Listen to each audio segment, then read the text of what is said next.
It's always a tough one to call.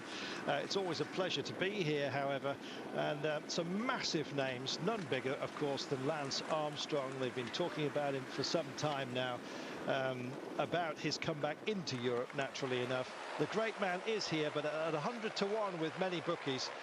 It is such a lively pace as we started this one off today, Brian. It makes you just wonder whether there was a bit of spring feistiness, a bit too much of that coming into this race today, and whether some of them just left their legs behind. So we'll take that break as Cavs tries to move himself up into position. He's in relief mode at the moment, exchanging a few words.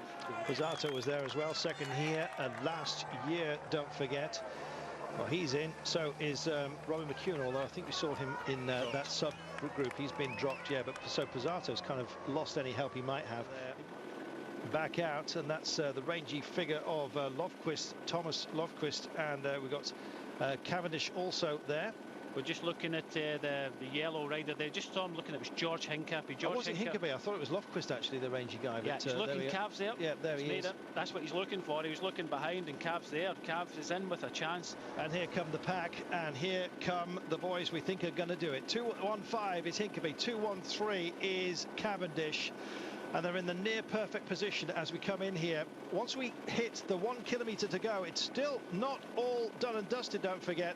There's a couple of little kinks, a sharpish left-hander and then a long lazy right-hander in the run-in, and with 250 metres to go, that corner is finally unwound. That is where we're going to hit here. For the time being, it's breathless stuff out front.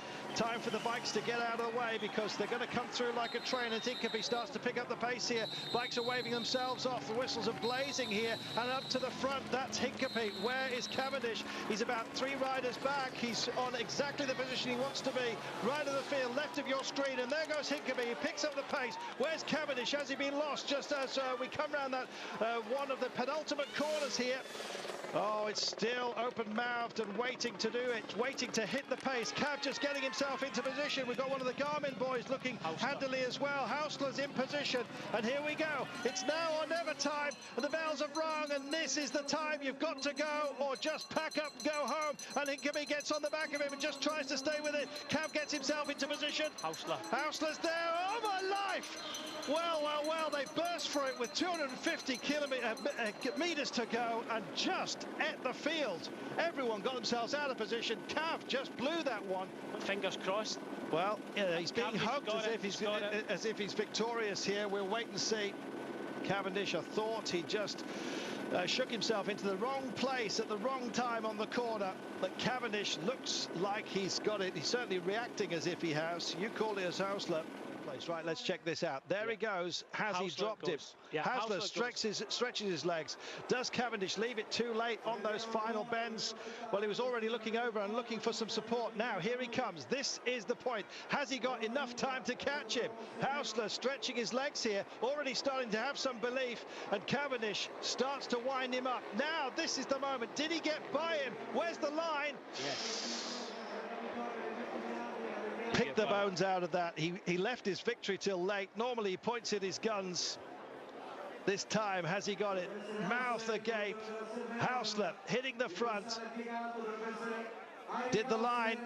Well, you called it Hausler, and do you know what? I think you might well be right. I don't mean to have no faith in. Oh, look at that. Half a wheel, if you can see that blood thing. But I thought Cav left it to. What a brilliant performance there for British cycling. And my life. Well, I tell you what, ripple of applause.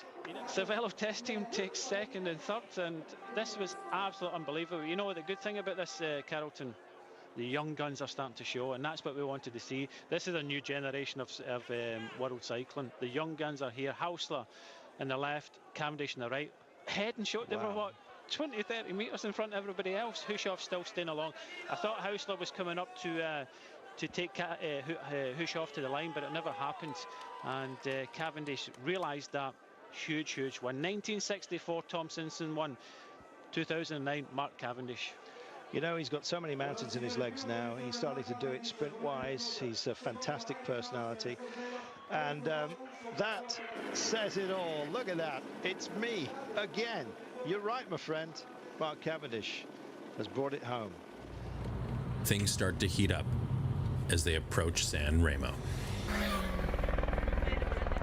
The race comes screaming down the last stretch.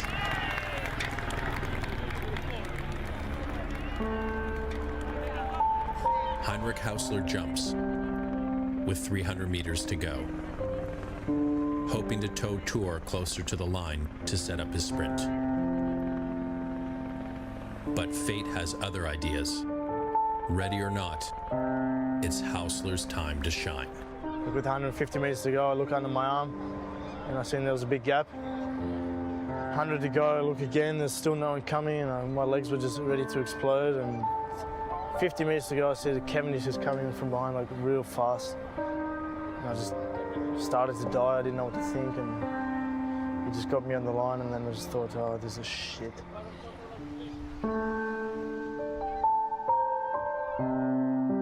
For me, it's Milan-San Remo, Flanders and Roubaix. And just, if I could win one of them in my career, that'd be perfect, I mean, and I'd be happy. At the moment, there's no satisfaction, there's no good feelings there. Maybe just let it set in overnight, and maybe when I wake up tomorrow it'll be better. Because really, I mean, we do a good job as a team, but when you look on the paper, second and third, it just doesn't look good. Maybe we should have been first.